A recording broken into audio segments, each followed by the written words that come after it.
Olá, queridos alunos, tudo bem com vocês? Eu sou o professor Ian Souto, daquele que é o melhor componente, o componente de História. Vamos à nossa aula de número 22. A aula de número 22 é de revisão. Eu tenho certeza que o teu caderno já está aí, tuas canetinhas coloridas também. Tome nota dos pontos importantes, tá bom? Vamos lá!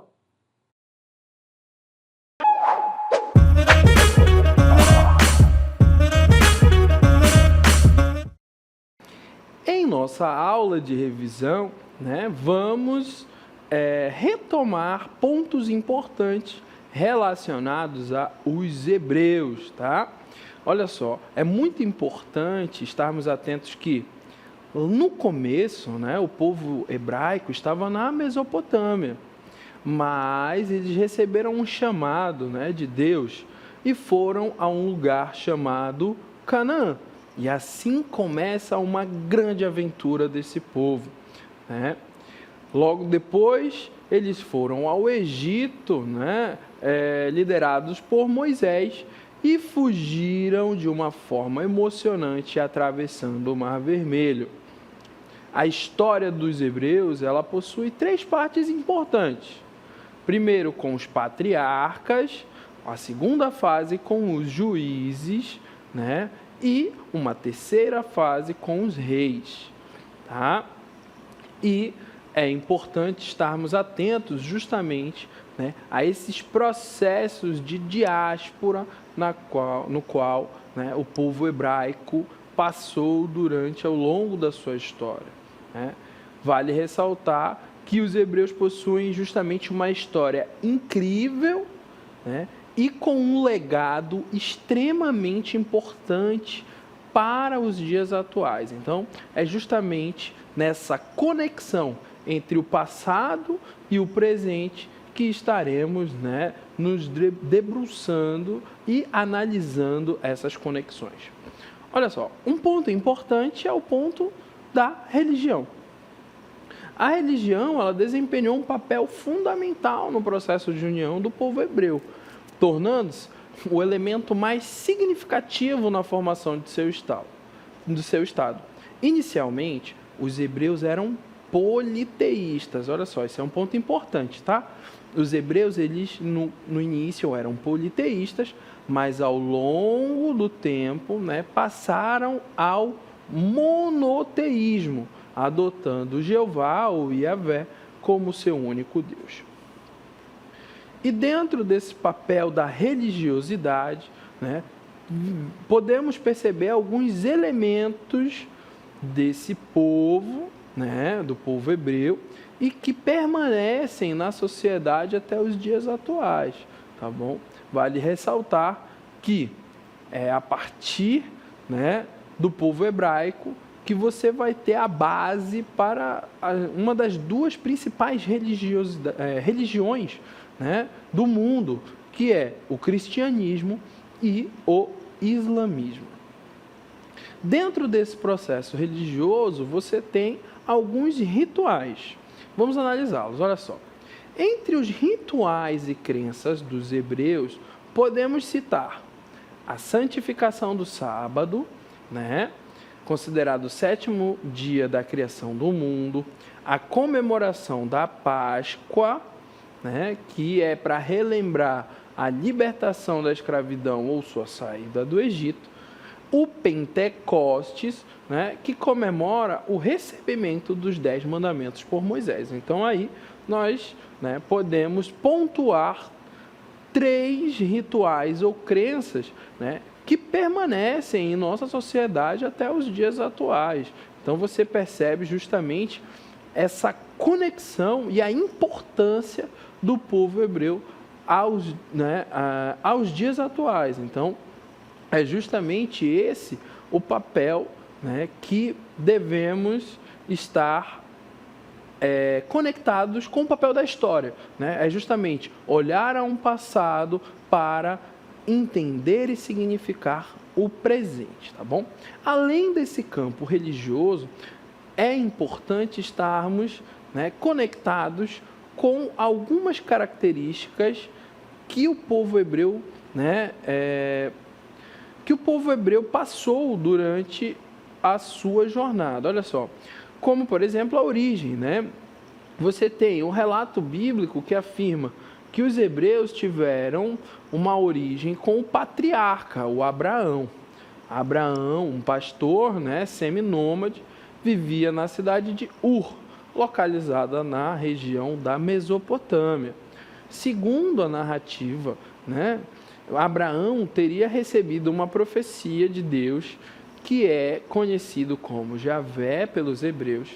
Então Deus prometeu a Abraão uma terra e uma grande descendência, né, se ele deixasse a Mesopotâmia e passasse a adorar somente esse Deus único, né? Então, você percebe aqui agora no mapa a trajetória, né, que Abraão começa, né, dentro dessa caminhada após um chamado de Deus, né? Então Abraão ele lidera essa migração dos hebreus da Mesopotâmia para Canaã, que é atualmente, né, chamada de Palestina.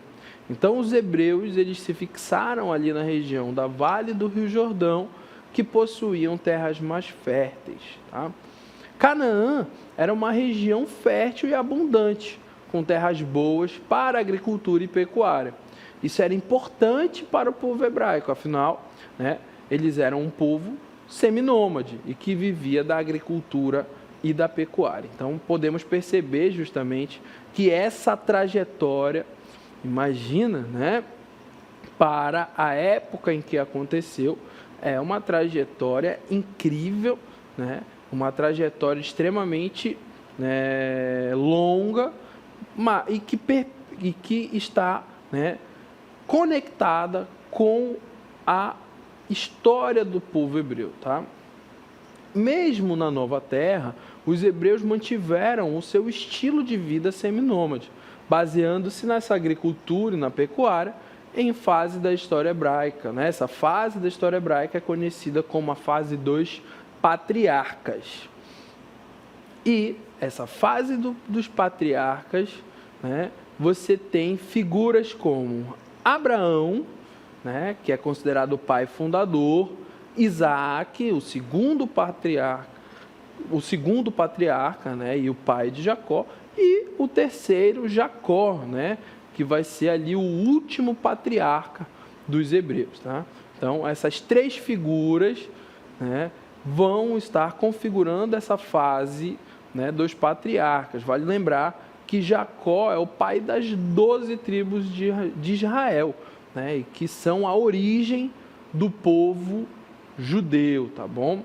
Durante esse período do patriarcado, os hebreus decidiram migrar para o Egito, motivados pela escassez de alimentos em Canaã. Olha só, esse é um ponto importante. Então, essa migração para o Egito ela é motivada pela escassez de alimentos em toda a Canaã.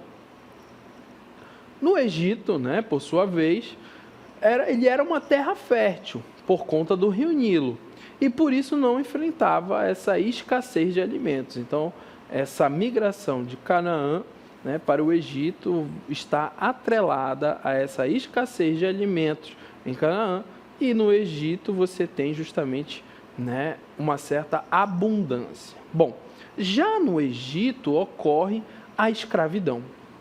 A chegada dos hebreus no Egito ela coincide com o período em que os Hicsos, povos de origem semita, assim como os hebreus, dominavam a região. Os hebreus eles passam a ser escravizados depois, né, que os egípcios expulsaram os Hicsos. Segundo os relatos bíblicos, Moisés teria liderado os hebreus na fuga e atravessado, né, e teria feito essa travessia do deserto a pé. E aqui nós podemos ver, né, algumas imagens correlacionadas justamente à narrativa bíblica. Os hebreus, eles, para fugirem do Egito, né, segundo as narrativas, eles receberam uma ajuda divina. Então, foram enviadas para o Egito as famosas 10 pragas, né, a fim de que o faraó concordasse em liberar esses escravos. E, posteriormente arrependido, o faraó persegue os hebreus. Deus, né, mantendo a sua ajuda, abre o mar vermelho para permitir que o povo passasse. Apesar da promessa de uma viagem de 40 dias para a Palestina, a teimosia do povo contra seu Deus resultou em uma jornada que durou anos. Assim, né, durante o Êxodo, Moisés teria recebido a tábua das leis de Deus, que continham justamente os 10 mandamentos. Um conjunto de princípios éticos para orientar os hebreus em sua conduta. E esses mandamentos desempenharam um papel crucial na formação ética e da identidade religiosa do povo hebreu. E vale ressaltar que não somente do povo hebreu, né?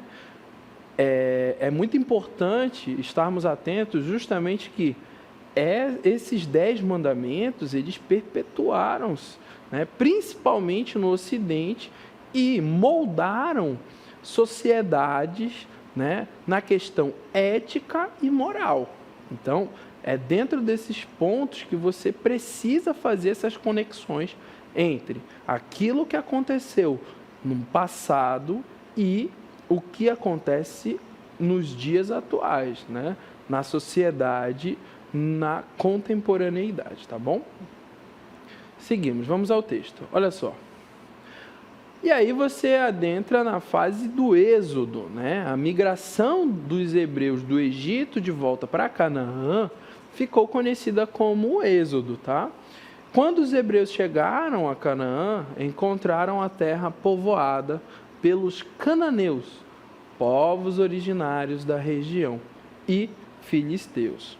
Tá? Então você percebe que dentro dessa trajetória do povo hebraico, né, vai se construindo justamente essa conexão, né, entre a trajetória do povo hebreu para com, né, aquilo que vivemos e para aquilo que molda a sociedade até os dias atuais, né? Essas jornadas, as leis, né? Uma questão ética e moral que está justamente embutida dentro dessa lindíssima trajetória, né? Dessa jornada do povo hebreu, tá? E aqui podemos verificar justamente a divisão das 12 tribos de Israel, né? Essa região, ela teria sido conquistada em uma campanha militar na liderança de Josué. Nessa campanha, a região seria integralmente conquistada e dividida em 12 tribos, que passariam a ocupar uma parte distinta da região, inaugurando assim o período dos juízes. Os juízes eram líderes militares e religiosos que defendiam o povo hebreu de seus inimigos. Eles também eram responsáveis por resolver conflitos internos e promover a justiça. E assim, né, nós podemos ter o contato com figuras, né, muito famosas dentro dessas narrativas, né, que são os juízes, como Josué, que foi o líder dos hebreus nessa conquista de Canaã, Débora, que foi uma juíza que liderou os hebreus na vitória sobre os cananeus, Sansão, né, que foi um juiz que lutou contra os filisteus, e o último juiz, que foi Samuel, e foi responsável por inaugurar a monarquia hebraica com a coroação de Saul. Então, podemos verificar justamente que no período dos juízes, né, temos figuras como Josué, Débora, Sansão e Samuel. Tá? Vamos ao texto. Para lutar contra os filisteus, as 12 tribos hebraicas decidiram se unir sobre o mesmo chefe. Então, Saul foi proclamado o rei dos hebreus e formou o reino de Israel, inaugurando assim o período monárquico. Esse período monárquico, né, é a terceira fase da história do povo hebreu. Então já falamos do período dos patriarcas, do período dos juízes e agora adentramos ao período monárquico, né, que é essa fase que os hebreus formam um reino unificado, governado por um rei. Os reis hebreus eram responsáveis por defender o povo hebreu de seus inimigos e promover o desenvolvimento econômico e cultural e preservar a religião judaica. E aqui podemos verificar, né, figuras como o rei Saul, o primeiro rei dos hebreus, né, o rei Davi, que foi o rei que unificou o reino hebreu e expandiu as suas fronteiras, assim como o rei Salomão, né, que foi um rei que construiu o templo de Jerusalém. Né? Então você tem figuras importantíssimas, né, dentro da narrativa bíblica e que são figuras, né, muito importantes para compreender, por muitas das vezes, né, o fator da religiosidade nos dias atuais, né? O rei Saul, o rei Davi, o rei Salomão, que são figuras que por muitas das vezes, né, são resgatadas a fim, né, de construir justamente uma religiosidade atual. Tá? Vamos ao texto. A história do povo hebreu é uma história de lutas e conquistas. Os hebreus são um povo resiliente e que sempre, né, souberam superar os desafios. Após a morte de Salomão, né, o reino hebreu se dividiu em Israel, com 10 tribos e capital em Samaria, e Judá, com 2 tribos e capital em Jerusalém. Então, os hebreus em Judá passaram a ser chamados de judeus, marcando o início de uma fase importante na história. E aqui nós podemos perceber justamente o mapa, né, que apresenta essa divisão do reino de Israel, com capital em Samaria, e o reino de Judá, com a capital em Jerusalém. Né? Então aqui nós percebemos justamente a extensão territorial e a divisão entre o reino de Israel e o reino de Judá. É importante também, né, falarmos de um período que ficou conhecido durante a trajetória do povo hebreu como o cativeiro da Babilônia. Né?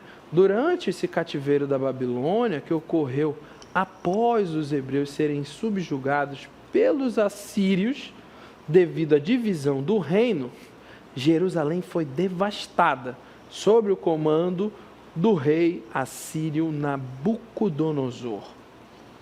Muitos hebreus foram então levados como escravos para a Mesopotâmia, constituindo um doloroso capítulo na história do povo hebreu. A escravidão perdurou até 539 a.C., quando Ciro I da Pérsia conquistou a Babilônia, resultando na libertação dos hebreus.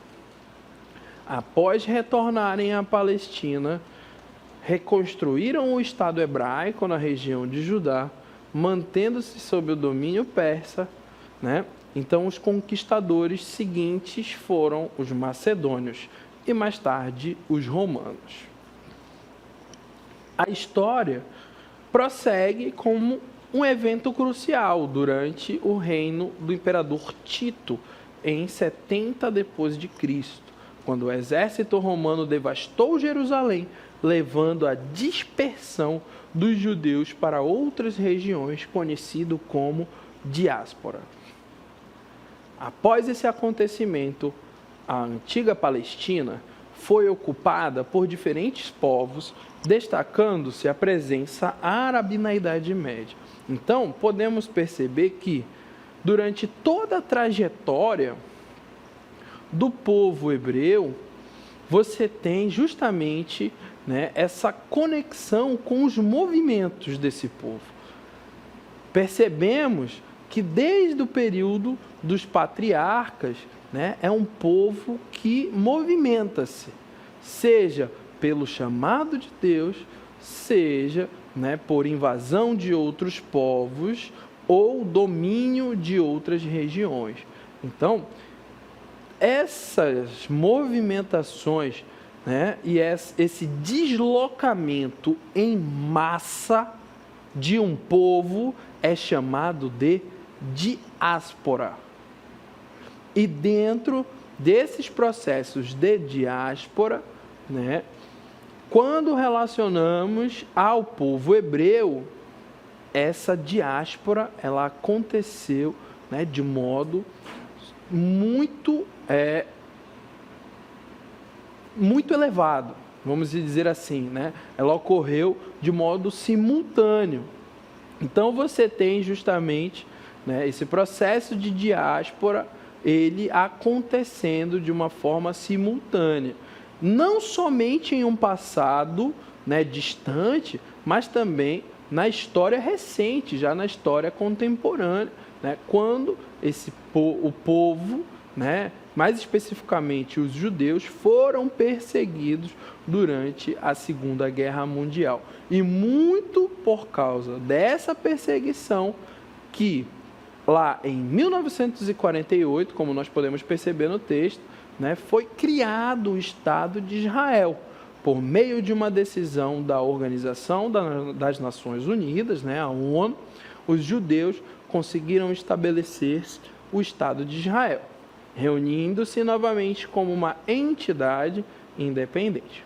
Contudo, essa criação desencadeou conflitos persistentes na região, os quais perduram até os dias atuais. Então, na nossa aula de revisão, é muito importante estarmos atentos justamente nessas conexões entre o passado e o presente.